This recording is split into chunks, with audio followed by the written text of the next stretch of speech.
又嚟到怡保，梗係食芽菜雞啦。我問你一個問題。咩問題？你知唔知芽菜雞入邊芽菜好食啲定係雞好食啲咧？我諗兩樣都好食嘅。牆上面貼住好多 TVB 明星嘅相，俾大家睇下呢個叉燒。其實咧，佢係同香港唔同嘅呢種叉燒。俾大家睇下呢個雞髀，超斜哦，佢嗰啲肉。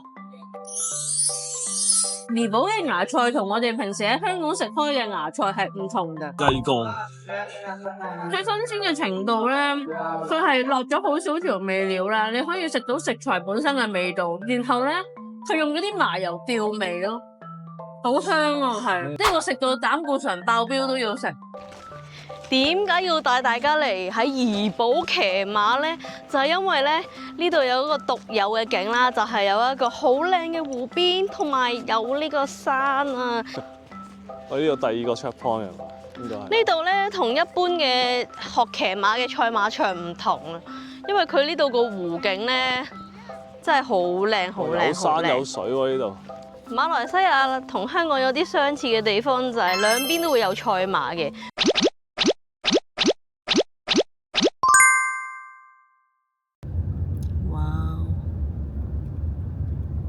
呢度咧好似世外桃源咁。大家歡迎收睇夫妻肺邊個大哥。我係 Micky。今集你又帶我去邊度咧？上一集咧就帶你去咗山窿探險。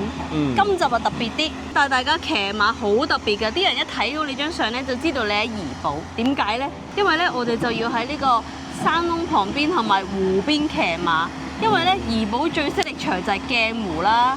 一係就係嗰啲山窿啊，嗰啲地方，極樂洞啊，係啦，所以今日咧就帶大家嚟到呢一個有山有水嘅地方騎馬打卡。咁我哋今次咧就嚟到呢一個 Iskandar Polo Cup 啦。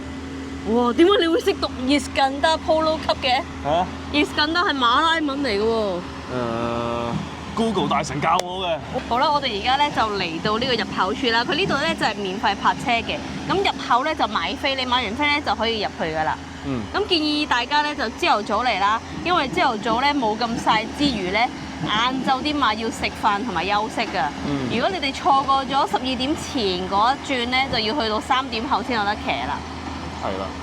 所以大家早啲嚟啦。係啦，我哋而家就買飛先。好 ，Let's go。我哋今日嚟到呢一度 Polo Cup 騎馬。OK，good day。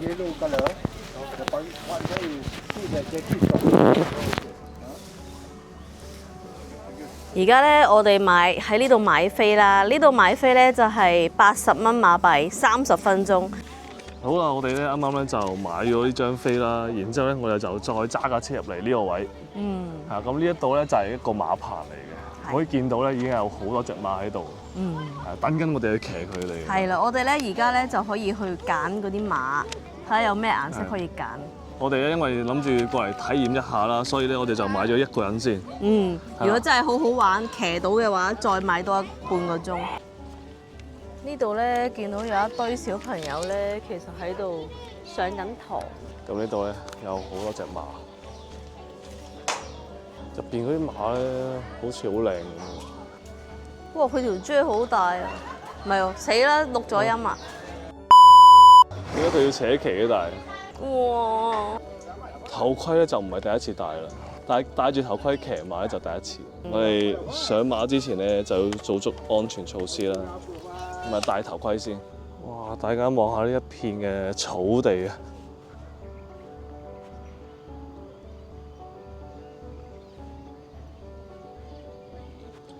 好靚。隔離咧仲有個湖，呢邊咧係啲山嚟嘅。今個天氣幾好，建議大家要早少少過嚟咯。因為咧，佢11點幾嘅時候可能放飯 break 嗰啲馬都係會去休息。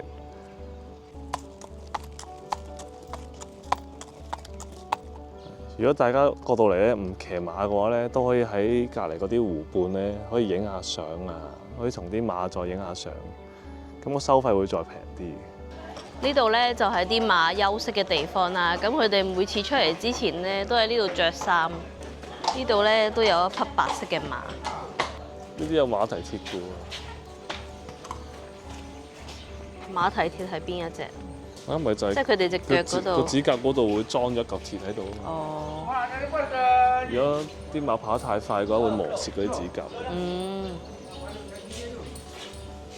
養一匹馬都唔簡單，呢匹馬都幾大隻，好俊俏。呢度啲小朋友咧會餵佢哋食嘢，緊唔緊張？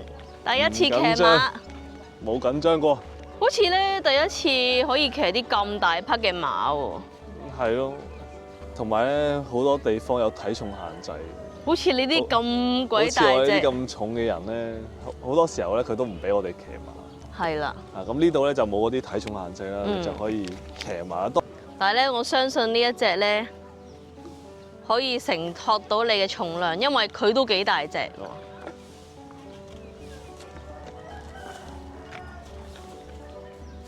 哇！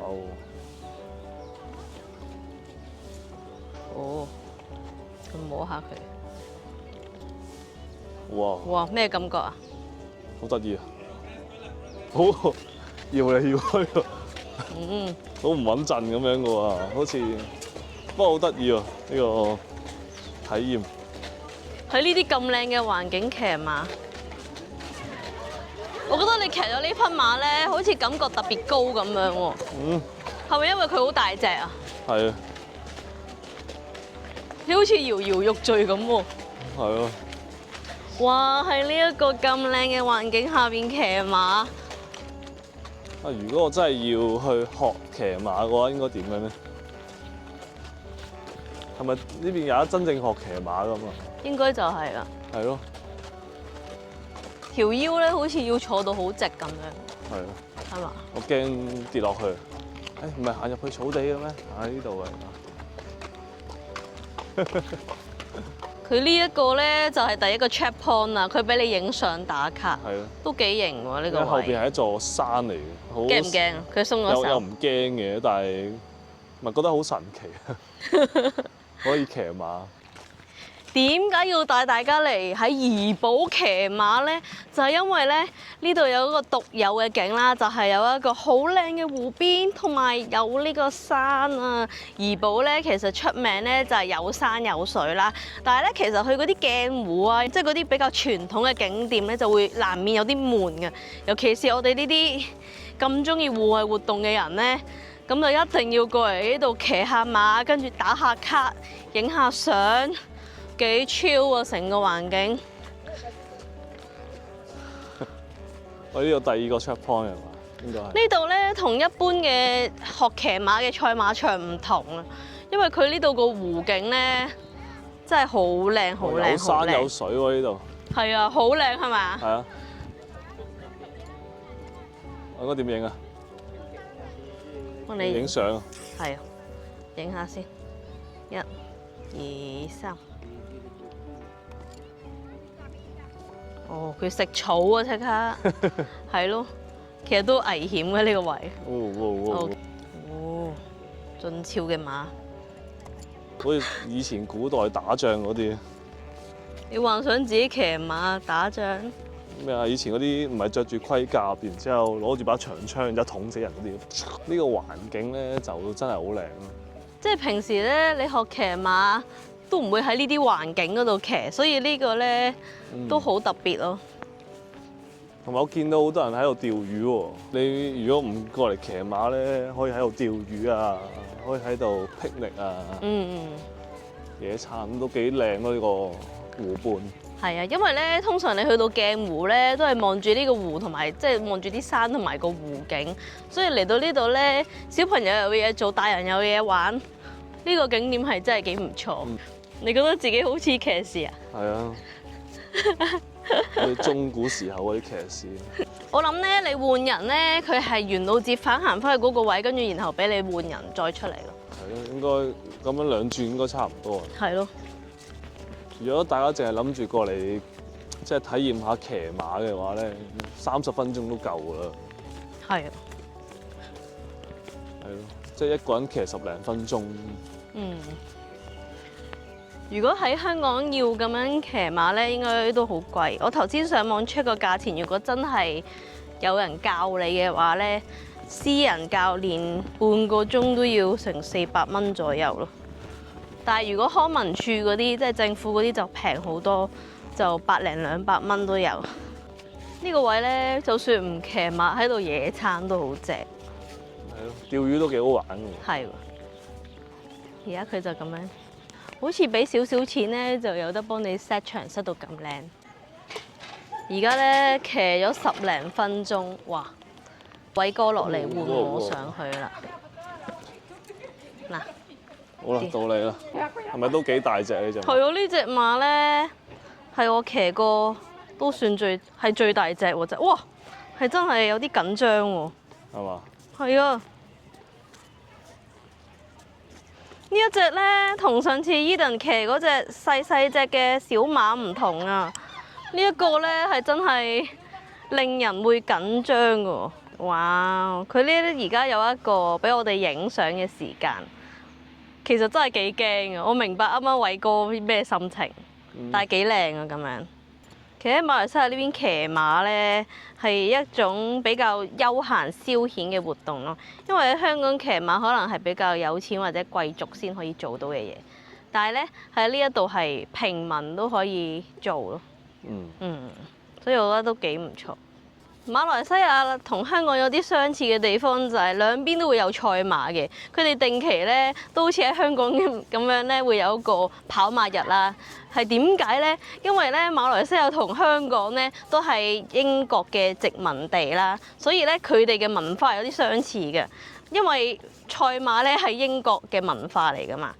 點解你咁有學識嘅？因為我真係一個有學識嘅人。哇！真係好靚。好啦，咁我哋咧就騎完馬啦。哇！真係好玩喎。好難忘喎，係。係咯，同埋咧你又可以影到好多靚相。其實好多人咧都覺得怡保好悶啊，得山啊、水啊、食啊，但係咧其實好多都幾刺激嘅嘢咧。啱我哋後生玩，又或者中意刺激嘅你哋都可以過嚟呢度玩。咁如果大家下次嚟到怡保咧，咁就可以過嚟呢度體驗下騎馬啦。係啊，真係幾好玩。好啦，咁我哋玩完騎馬，跟住我哋去邊咧？玩完騎馬，梗係去食嘢啦。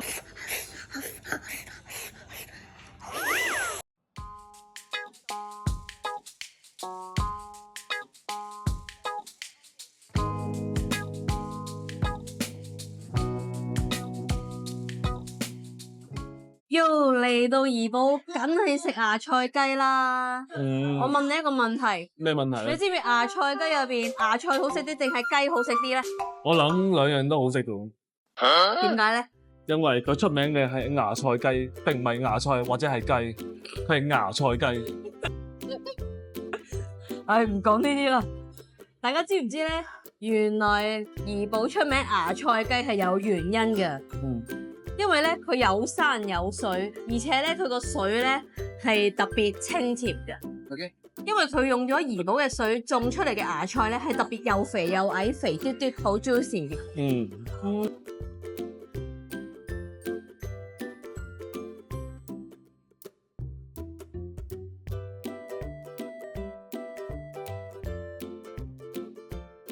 點解我哋要食呢個安記芽菜雞咧？其實安記咧喺我哋檳城嗰度咧已經有5間分店噶咯喎。係啦。但係啱啱原來一問之下咧，問個老細啦，原來係唔係同一間嚟？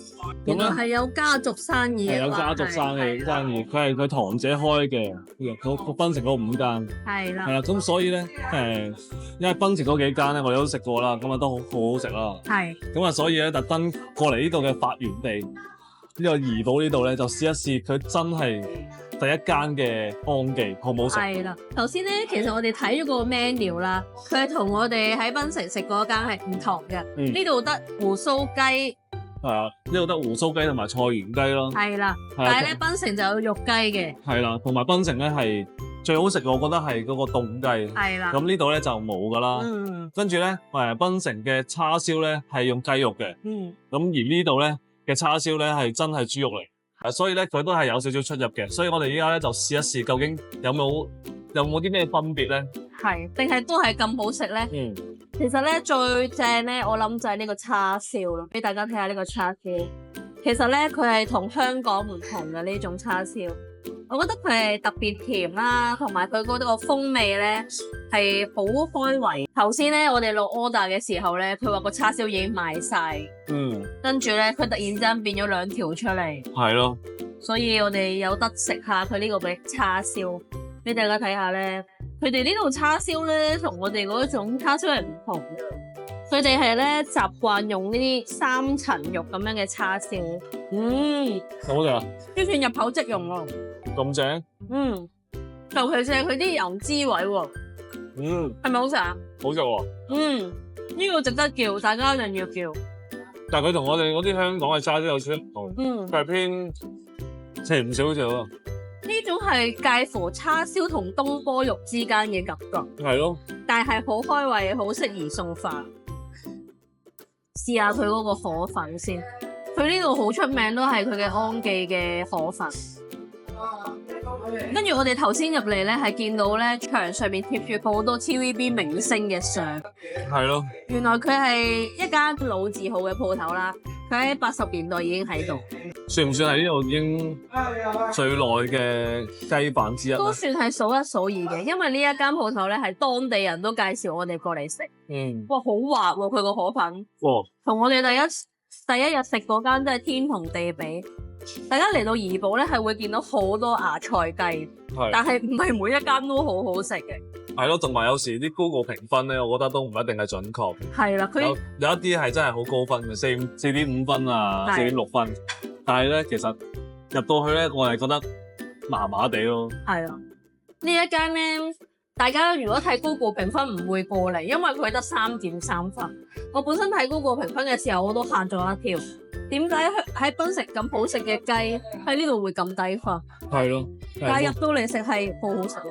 唔好講咁多，我哋要試下呢個雞先。雞喎，食個雞髀先。哇！俾大家睇下呢個雞髀咧，好食喎！俾大家睇下呢個雞髀，超赤哦！佢嗰啲肉，我哋嗌咗呢個咧係菜園雞嚟。咁菜園雞咧就係即係咧走地雞。我覺得佢好食過三媽。其實啲雞差唔多咯，我覺得。係咯。佢係好有雞肉味。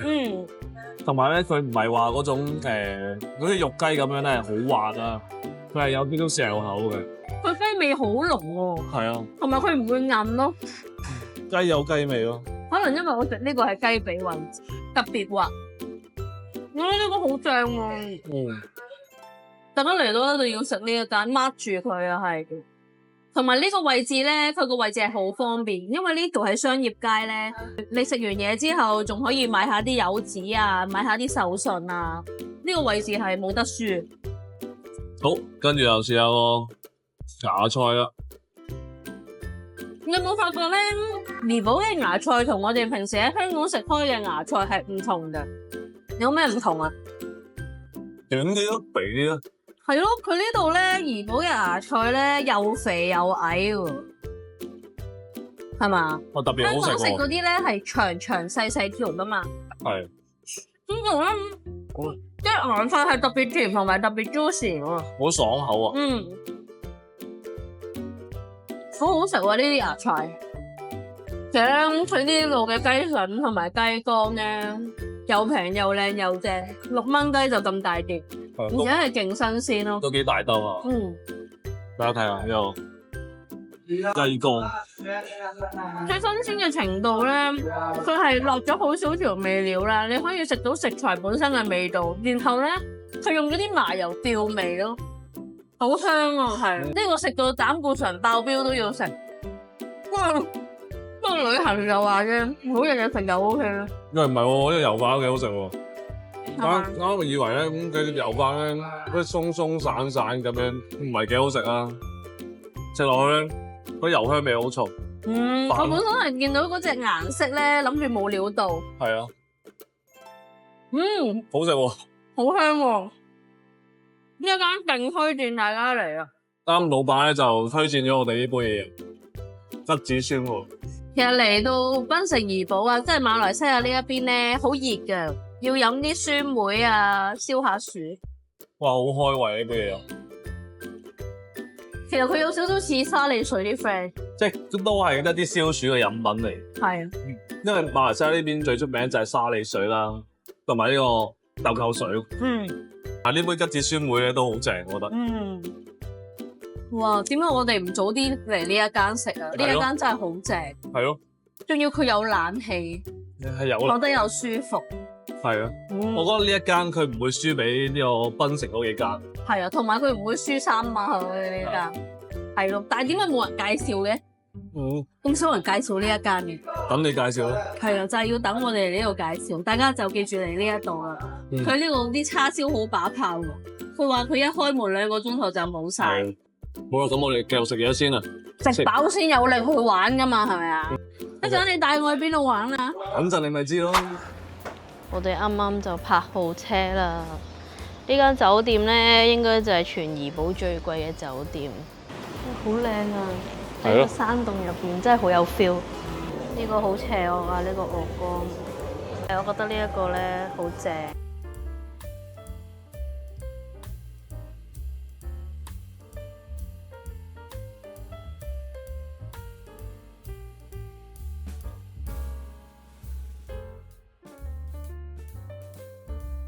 即係我哋咧都好多年冇試過咁樣咁浪漫喺度